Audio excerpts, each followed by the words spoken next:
الله والسلام عليكم. شيخ علي، هذه مدرستك؟ أولادك؟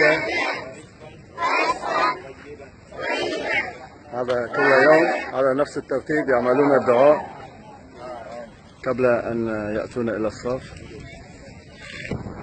اللهم إنا نسألك شفاء عاجل بأخونا علي بنات.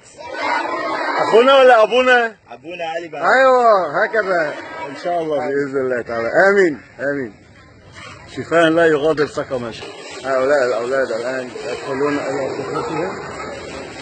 هنا مدرسة علي بنات، وكلهم الحمد لله مع الأرامل مع العمال، أكثر من 100 موظف بكفالة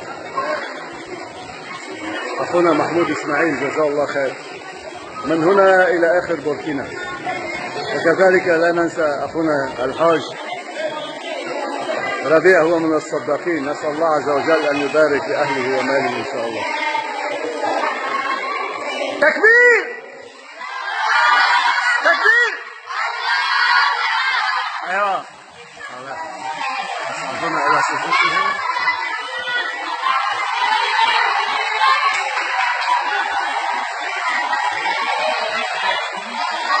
تكبير.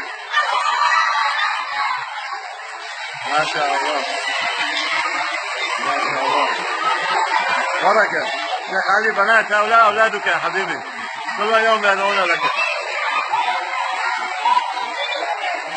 تكبير. السلام عليكم علوش. هذه العجول اليوم سوف تذبح، نجهز إلى غدا الإفطار إن شاء الله.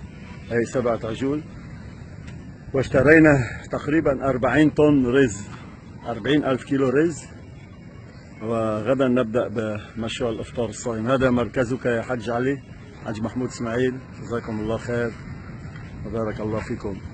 ولا ننسى الدعاء لأخونا ربيع، البيت الأول للأرامل وكان سببهم، جزاكم الله خير.